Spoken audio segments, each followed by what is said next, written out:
Hello there, and good evening, and welcome to our Monday night gathering around the table of love to talk about the Christian mystics. And I notice that we have our dear beloved Sister Miriam and Molly down in New Zealand, and you're welcome with Sister Sue.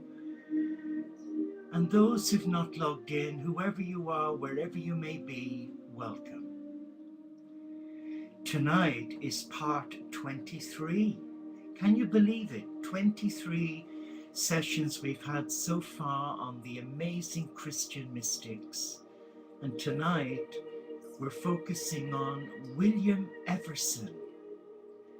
William Everson. But first, before we begin, can I invite you to join me in the beautiful prayer of the great Teresa of Avila. I know you're familiar with it.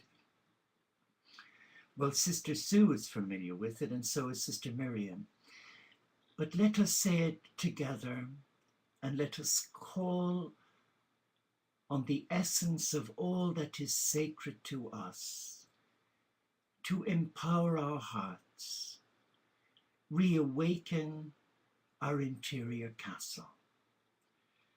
I cross the drawbridge into the silent bliss of my castle. I close the drawbridge and forbid all outside influences from entry into this holy place, a place that is my soul. I am alone with God here in my castle, and under God's light and protection and companionship, I discover the depth and the beauty of my soul. I embrace the power of prayer. I open myself to divine guidance, and now I surrender myself to become as a channel for grace, for healing, for service, as God directs my life. And now let us share with you some of the beautiful, touching reflections from William Everson. Violence is part of the dynamic of change springing from a lack of proportion within the multiplicity of things. It is this violence, this wrath, that is divine. For the Christian, Christ mounted the cross, accepted violence into himself, to place the crucial point precisely where it obtains, the point of convergence between the higher and lower octaves of existence, solving its problem once and for all. As the age secularizes and grows secure, the violence increases. And Matthew Fox explains this: by violence, Everson means the creative life force is inborn within the individual. If this force of vitality is lacking, in Everson's view, one cannot be truly alive. In this context, another word for violence is wildness. Everson is undergoing the role of wildness in Jesus' life and choices. Does wildness play a role in your spirituality, in your understanding of Jesus and of the universe? To what degree do you expect creation to be pretty and tame, devoid of all wildness? Do you sometimes resist or rebel at the wild aspects of creation? And William Everson says Christ took it into the point of physical violence. He reached down to the depths When he accepted the cross, he became more than a poet. He became a saint. As a Christian, I was always close to the heart of violence in my unconscious, and it came out in my work. It was from Jeffers that I learned the problem of the relevance of violence in nature. Violence is the ingredient that makes evolution pertinent. The violence that Christ took on was social. And Matthew explains there is a violence and wildness in evolution. There is also a violence and wildness in society and empire building. Everson sees Jesus as having taken on the powers of violence of the Roman Empire. His crucifixion was meant to put violence to rest. Does it do that for you? Have we moved beyond social violence and beyond the violence of empires? Consider the lives of Gandhi and Martin Luther King Jr. Do they represent the true teaching of Jesus that we are capable of substituting compassion for violence? A valid point. And Everson says the secret of vocation is the calling, the spiritual dimension. The vision quest is a seeking of the discovery of one's vocation. It's an act, an activity. It comes from the collective and re-enters the culture. The call comes from a collective need.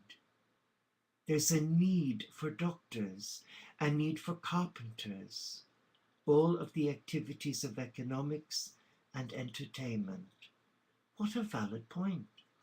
And Matthew says we often focus on how our jobs and careers serve ourselves. But in what ways are we serving others? Do you sense a calling, a vocation in the work you do? Can you name the collective need behind the calling? How does your work fulfill the needs of the common good and the greater community? And there I want to share something that is profound and I hope relevant. For many years, I have heard within the Catholic Christian family comments from Catholic Christians such as, why do these nuns and monks lock themselves away? What a waste of a life. And that was coming from devout Catholic Christians. And I was quite shocked. You would have thought that they would have understood as a devout Christian why a man or a woman who is called by God, not by self, to enter a loving, mystical relationship with the divine. And I see that the contemplative monk and nun have as much to play in the collective consciousness and giving to the community today than yesterday. And especially the new concept of new monasticism, where a man or a woman can embrace a contemplative relationship with God from their own home. Unlike me, as a young boy of 16 when I left family and friends to enter a traditional Catholic monastic community of prayer and silence for 3 years where we didn't really see anybody. But today, I believe the contemplative has an important part to play by holding mankind and creation in their prayer life.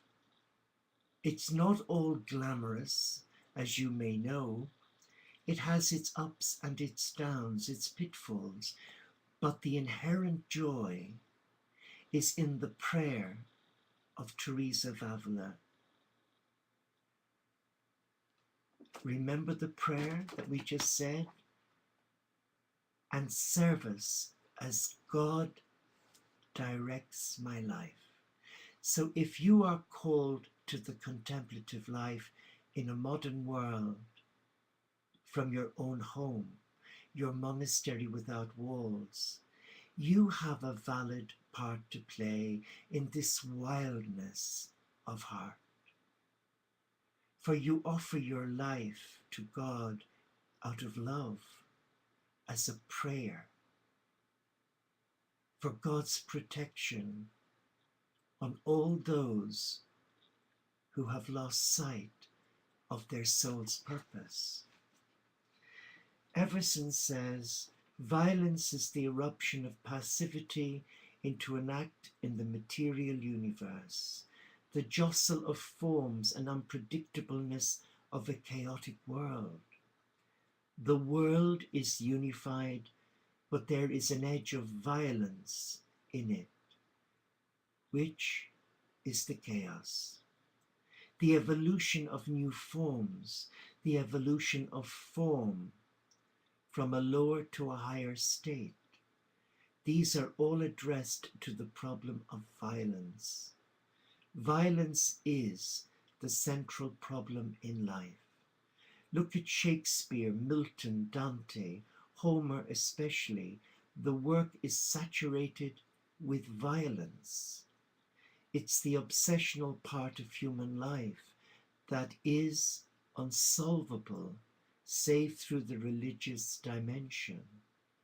I was preoccupied with Old Testament violence, the relation of violence to the sacred. And Matthew explains, Everson recognizes how omnipresent violence is in the world. The universe, after all, is beautiful, not just pretty. And beauty involves terror and violence. The original fireball, earthquakes, volcanoes, we fool ourselves if we think we live in a non-violent universe. Everson insists on not living in denial about how violent life is, how violent evolution is, how omnipresent chaos is, and how violent great literature is. Such violence is unsolvable save through the religious dimension. Violence and wildness point toward the sacred. The non-violence movements of Gandhi, King, Mandela would seem to support the role that healthy religion can play. Compassion turns violence around. Do you agree? What good things come from chaos and from violence? Can humans learn to live non-violently in a violent universe? What are your thoughts? I believe we can. We should and we must. And Everson says it has been our disseverance from the earth that has destroyed the earth. We have to go on a vision quest to neutralize it. The first thing we have to find out is what we are searching for. For we are moving out of emptiness, our spiritual sloth. We are beginning to focus to see the problem as it is. We are focusing on nature, but it was the Indians who taught us how to focus on the environment to begin with. We can avoid forsaking the earth by retaining our connection to the primitive and the primal. And Matthew says all mystics show how God is found in creation itself, in nature, and encourage us to encounter the divine there. However, in modern times, we see that it is not only our personal relationship to God that suffers when we don't, The health of nature and the earth depend on our awakening out of spiritual sloth. What actions can we take that connects us to the primal and primitive? What forms of ritual are needed at this time to wake us up to the sacredness of nature and the pain of nature? What might our vision quest look like? What is it that we are searching for? And William says the bridge between the sacred and the profane is the problem of the greater consciousness. It's as if the main problem of humanity is the division between those two worlds. So far, based upon mysticism, certain special types have evolved to serve the race in helping to make the bridge. But the goal is for everyone to participate in it and to enjoy it. And all vocations will eventually lead to that. And Matthew Fox says, do you sense this division between the sacred and the profane in your life and your spirituality? What do you know who bridges that divide? Have you done so yourself? To overcome this dualism, what do you think you and those in your community need to do in order to expand greater consciousness?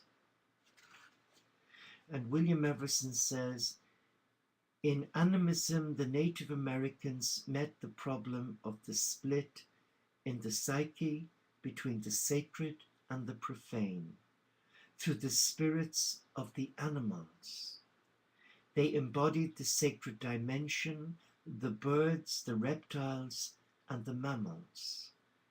They also used the factor of violence to heighten the tempo between the sacred and the profane. And Matthew Fox says many pre-modern cultures held animistic beliefs, and these ideas have largely been discarded in modern religions as pagan. Yet, is there a place for animism in your own spiritual practice and perspective today? Since animism encourages a direct relationship with plants and rocks, rivers and mountains, animals and trees, that is, all of God's creation, in which God remains present according to all the mystics? Aren't there ways animism could be included as part of your spiritual practice and integrated into your awareness of Christ consciousness? And Everson shares this. In that union, wholeness, the core of Godhead, dawns. For God grows in them in the sacramental oneness. Presence flows and possesses in the unsearchable deeps of that contemplation. Spirit abides. They know the wholeness of spirit. In mystical knowledge moves into union, makes a rapture within, and they worship. They gaze in worship on the deep God presence. Each wakes in the other, and night contains them. And for over the bed spirit hovers, and in their flesh spirit exults, and at the tips of their fingers an angelic rejoicing, and where the phallus dips in the woman, in the flow of the woman on the phallus shaft, the dark God listens. William Emerson. Be interesting to hear what Matthew Fox has to say about that beautiful piece of prose. Everson's poem River Root celebrates human lovemaking as a theophany, not unlike the Song of Songs, or the temples of India that honor the mystical dimension to sexuality. A sacramental oneness is at stake. Spirit abides, contemplation occurs. Worship is elicited, and the God presence is awakened. The dark God listens, angels rejoice, and the spirit hovers and exults during intercourse. Most lovemaking takes place in the dark, in the world of the apophatic or dark divinity, but withinness of a woman receiving a man's love is another space where divinity dwells in the dark. Have you ever felt a spiritual aspect in your experience of sexual love? What is your reaction to this contemporary but ancient mystical teaching about sexuality? William Everson says, "For the phallus is holy, and holy is the womb, the holy phallus.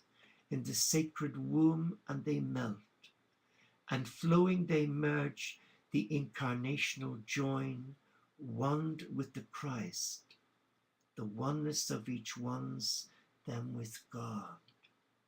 Isn't that beautiful? And Matthew says, "Do you believe that the phallus and the womb are holy? Do you know anyone who's taught that? Is that something you have learned on your own? Are you still learning it?" In our culture, this understanding of sexuality is not easy to find.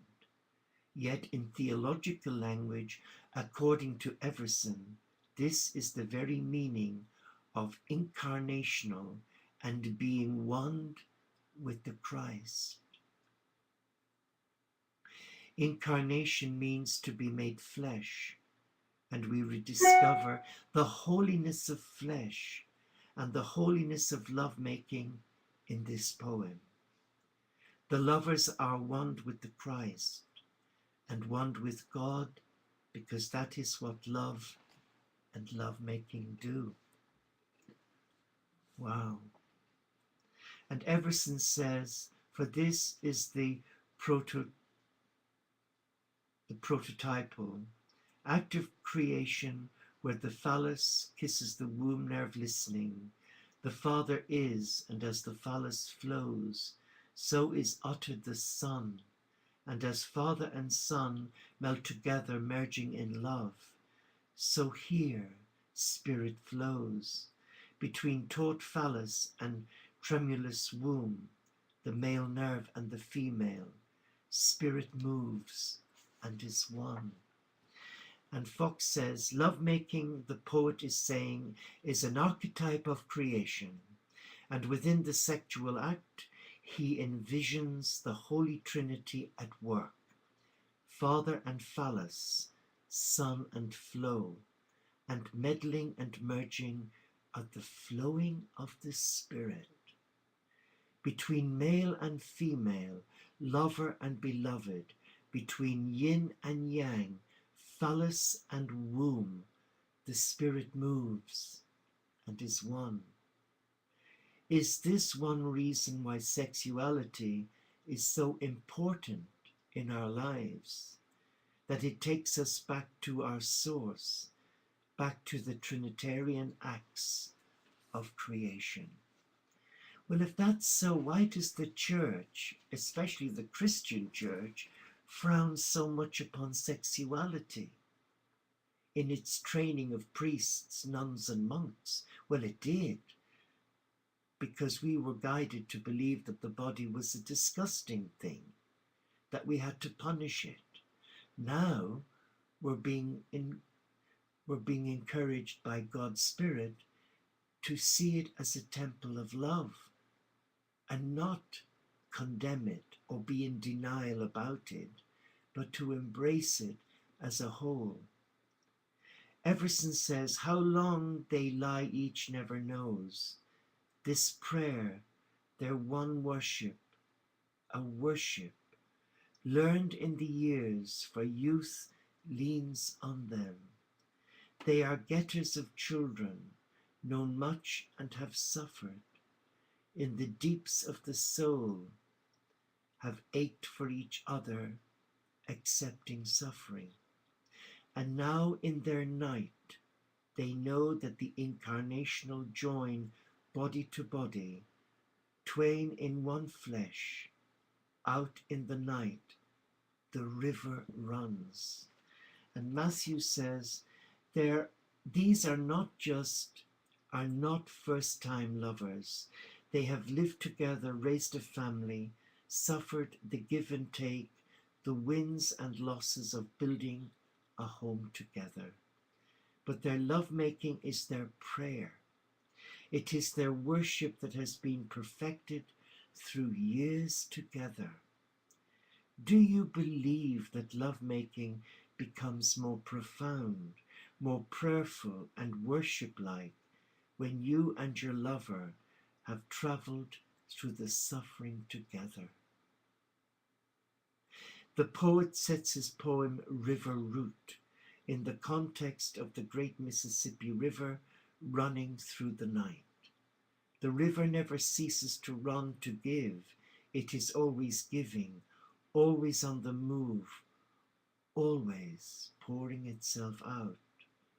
Lovemaking takes place in a cosmic context, in the broad setting of nature's other acts of lovemaking. Ours is not an isolated act. It is what nature does, carrying life from generation to generation, carrying love ever onward, ever wet, ever new. Let us leave it at that. Some profound sharings there, my friends. Beautiful sharings. Let us be still and just come now, and let's gather our thoughts as we come into the Cathedral of God and embrace divine sexuality. That you and I are here to experience spiritual lovemaking, the twinning of souls, the twinning of hearts. And the moment we surrender our heart to God, something happens. I believe two souls merge, yours and God's. Let us just focus on that for a moment. That you and I are called to be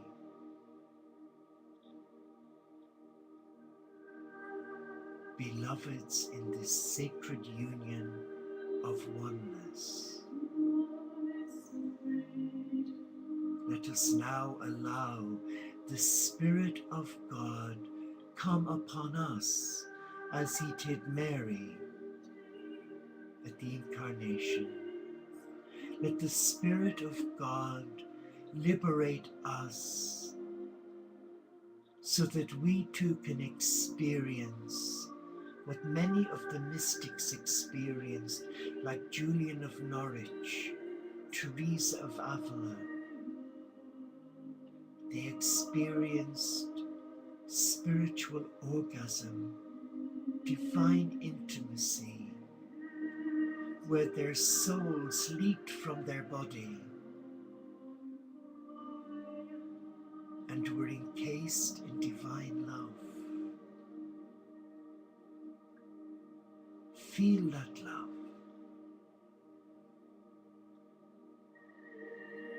And allow the love of God come flowing through your heart, releasing all bitterness or resentment or violence to yourself, violent acts that we can perform on a daily basis by putting ourselves down, by destroying the temple of God, by mutilating our body.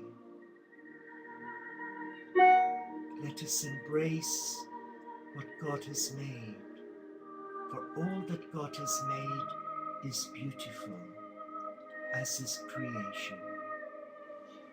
And we close with the beautiful prayer, the prayer as we leave our castle.